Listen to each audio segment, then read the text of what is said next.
নমস্কার বন্ধুরা, অনুভা কুকিংয়ে সবাইকে স্বাগত জানাই। আজকের আপনাদের সঙ্গে নিয়ে এসেছি সন্ধ্যের একটা দারুণ টিফিন। হাতে একদমই সময় নেই, তাহলে 5 মিনিটে বানিয়ে নিন এই সুন্দর মুখরোচক রেসিপিটা।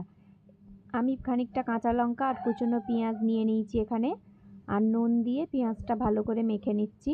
ঠিক এইভাবে হাত দিয়ে 5 থেকে 7 মিনিট ভালো করে মাখতে হবে, যতক্ষণ না পেঁয়াজটা নরম হয়ে যায়।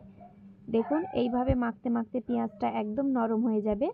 এরপর আমি এতে 1 কাপ মতো বেসন দিয়ে দিচ্ছি। 1 কাপ মতো বেসন দিয়ে এবার বেসনের উপরে দিচ্ছি হলুদ গুঁড়ো দিয়ে আবারও হাত দিয়ে ভালো করে মেখে নিতে হবে। দেখুন এই পেঁয়াজের জলেই কিন্তু মাখা হয়ে যাবে বেসনটা, আমি আলাদা কোনো জল ব্যবহার করছি না। এটাই ভালো করে হাত দিয়ে মেখে মেখে ঠিক এইভাবে আঠালো ভাব করতে হবে। এবার তেলের মধ্যে পেঁয়াজিগুলো আমি ভেজে নেব। পেঁয়াজিগুলো ভাজার জন্য ছোট্ট ছোট্ট করে তেলের মধ্যে আমি এবার দিয়ে দিচ্ছি। সন্ধেবেলা এই পেঁয়াজিগুলো চায়ের সঙ্গে আর শুকনো মুড়ির সাথে খেতে দারুণ লাগে। দেখুন পেঁয়াজিগুলো ছোট ছোট করে আমি দিয়ে দিচ্ছি, আর পেঁয়াজিগুলো একদম মচমচে করে ভেজে তুলে নেব।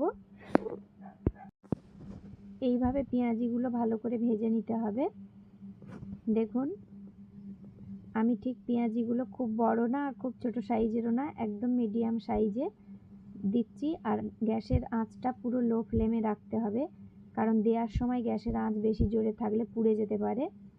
পেঁয়াজিগুলো ভালোভাবে সব কিছু দেওয়ার পরে এবার আমি গ্যাসের ফ্লেমটা জোরে দিয়ে ভালো করে ভেজে নেব। দেখুন পেঁয়াজিগুলো আমার ভাজা হয়ে গেছে, এবার পেঁয়াজিগুলো তুলে নেব। সাথে আমি একটু বেগুনিও বানিয়েছিলাম। পেঁয়াজিগুলো ভেজে তোলার পরে গোল গোল করে একটু বেগুনিও আমি বানিয়ে নিয়েছিলাম, সেই বেগুনির রেসিপিটাও আপনাদেরকে শেয়ার করলাম। দেখুন বেসনটাকে আমি কালো জিরে, হলুদ, লঙ্কা গুঁড়ো আর নুন দিয়ে ভালো করে ফেটিয়ে, আর তার সঙ্গে একটু চালের গুঁড়োও অ্যাড করেছিলাম, দিয়ে গোল গোল করে কটা বেগুনিও ভেজে নিলাম। সন্ধেবেলা আজকের টিফিনে এই পেঁয়াজি, বেগুনি আর শুকনো মুড়ি, আর সাথে রয়েছিল গরম গরম 1 কাপ চা। খেতে দারুণ হয়েছে। আজকের এইটুকুই আপনাদের সঙ্গে শেয়ার করলাম। ভিডিও ভালো লাগলে আপনারা সবাই আমার ভিডিওটি দেখবেন, লাইক করবেন আর কমেন্টে জানাবেন। আরও কী রান্না আপনাদের সঙ্গে শেয়ার করলে আপনারা দেখতে চাইবেন সেটা কমেন্টে জানাবেন। আর যারা নতুন বন্ধু আমার চ্যানেলে আছেন তারা চ্যানেলটিকে সাবস্ক্রাইব করবেন, যাতে ভিডিওটা সবার